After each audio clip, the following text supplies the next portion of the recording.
So these are the questions that we think that you will probably want asked as you watch this newscast. Why does David Stockman say a collapse could be coming?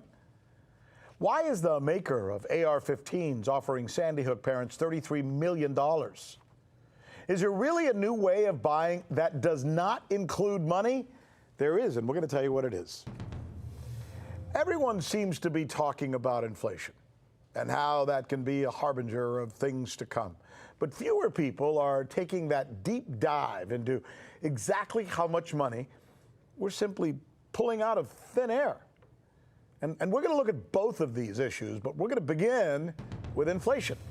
And NRS correspondent Farron Franzak, who's joining us here on set to take us through it. What do we know? All right, so Rick, let's start with what has gone up, because everyone's like, what am I going to be paying more for? COVID halted hotels, airfare, and all things travel. So if you take a look, we got hotels, they're up 10%, airfare up 24%. Wow. Then you have the used cars up 30% because, remember that chip shortage coming out of China, people can't buy new cars, therefore they're stuck with the old cars, and those prices have jacked up. That's crazy. What people are paying for a pre-owned car right now is remarkable. Astronomical. Now let's talk about your home. We were talking about washers and dryers and grills. Those are all up 27%. Furniture's up 9%. Bikes up 10%. Lumber. The highest that we saw, it was $1,670 per 1,000 board feet. What that is, it covers 1 square foot.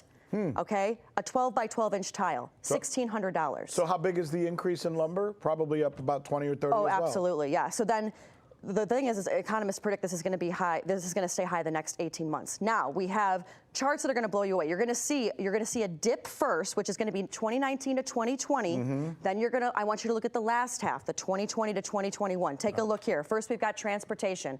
It's going to be almost up 20% there, as we talked about with the used cars and all of that. This is over the next No, this is 2 from years? 2020 to 2021. Where we are now compared to where we were. Now. Got it. Okay. Next is the used cars and trucks, like we said, almost 30%. Then you're going to have gasoline up more than 50%. All right, so let's look at trucks first. Let's follow the video here, and now let's look at gasoline. Yep. Wow, look at that V. Exactly. That's the most shocking part. Then after that, oil. That's another part. Same like with gasoline, that one's coming up almost 50%. You can see this gigantic V. Then we have housing. Again, year overall, almost 3% of an increase. Rent, almost 2%, and they say that is going to stay that way. Now, you have with shipping, COVID outbreaks, they force factory shutdowns. Let's separate these two. So you have inflation where everything costs more. And now we're getting hit with something else. Within the last couple of weeks, if not the last month, we've realized that the shipping lines all over the world are stopping. You can't get goods from here to there. Why? Well, it's because one of these things is you have the factories overseas that are shutting down because of a second COVID outbreak. So you can't get stuff here overseas, which then has the railways. They are shutting down as far as maybe weeks at a time because they have nothing to ship. So that's going to make the inflation go higher. Exactly. So prices that were already high are going to get higher because there's going to be less inventory. And you are going to have to wait much longer to get your grill. Much longer. Don't tell that to my wife. Apparently that thing's been on order now for several months.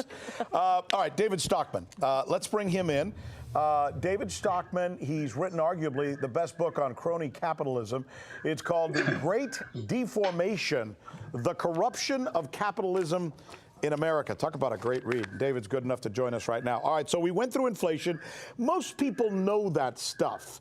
What you are saying, David, is that it's not so much just the inflation, it's the money printing that seems to have no end in sight. In fact, what I used at the beginning of this program were your thoughts, your notes that I took from one of your recent writings. Take us through that again.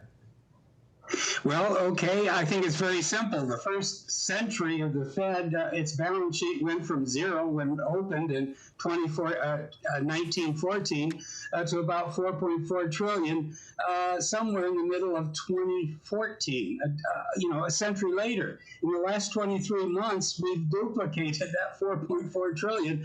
The balance sheet now is 8.2 trillion. That's the first point. Massive money printing of a scale never before imagined. You had it right, $6.5 billion a day. But you got to put that in perspective. During that same 23-month period, 2 years, you know how much GDP, and I'm talking about nominal GDP, just the dollar GDP, it's up by 1.4 trillion. So think about that. We have printed 3 times more money in the last 2 years than the entire growth of the GDP. They've swamped the place. They've waterlogged Wall Street and increasingly the economy. That's why we have these roaring housing prices with fiat liquidity, just money made out of thin air. So now we have the Fed buying 120 billion a month still, adding to its balance sheet. They say they're maybe thinking about tapering somewhere down the road. That's lunatic. They should be stopping that right now and should have never done it in the first place. But of that 120 billion, 40 billion a month is in mortgage-backed securities. We have a rip-roaring housing inflation. Housing prices are up 23% by one index in the last year, and they're still adding kerosene to the fire by buying all these housing securities, driving interest rates, mortgage rates to rock bottom, forcing American households that may want to buy a house for the first time or trade up to get in line, close their eyes, and pay any price, that they can throw at the board in the hope that maybe they'll be lucky and end up with a purchased home. I mean, this is nonsense. What is it accomplishing? It is just one giant casino that is now being lit up from coast to coast. And of course, I haven't even gotten to Wall Street yet in the fact that really now we're in the middle of the greatest suckers rally in recorded history. These stock prices, bond prices, and meme stock prices, and crypto prices, and FANG prices, and tech prices, they're crazy. They're totally disconnected from income. And remember, at the end of the day, it's income and profits that create the value of an asset. And when they become disconnected to the degree that they are today, and it's really fantastic, you basically are inflating financial assets. And that's the thing that people are missing. The Fed has been whining for years now about too little inflation. They call it lowflation. I mean, that's nonsense. They have been inflating the hell out of financial assets for years. That's why the stock market is at the insane heights that it's at today. And now that's beginning to spill over into goods and services and Main Street daily living prices as well. So they've got themselves painted into a horrendous corner from which I see no exit except some kind of huge day of reckoning, unfortunately. That's interesting what you just said, that you see no exit. What if they were to say, we don't have to have an exit. We can just keep printing money. Is that a possibility? Can that work? Can they actually do that? Or does there have to be an end to this?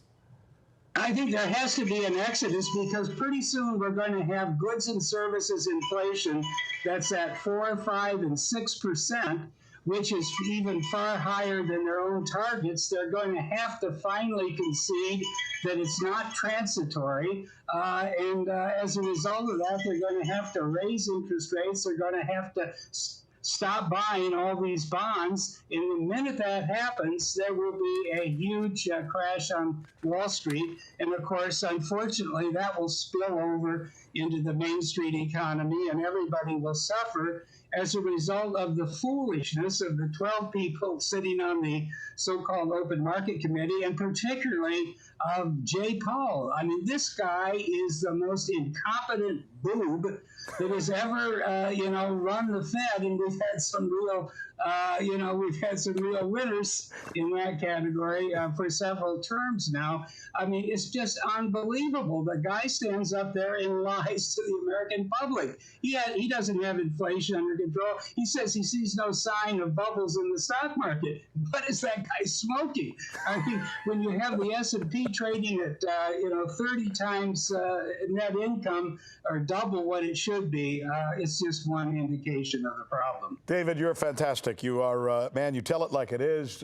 You see it and you call it, and we will see how the market does. And thanks for joining us and sharing that gloom with us. We'll just have to see how it shakes out. Thanks.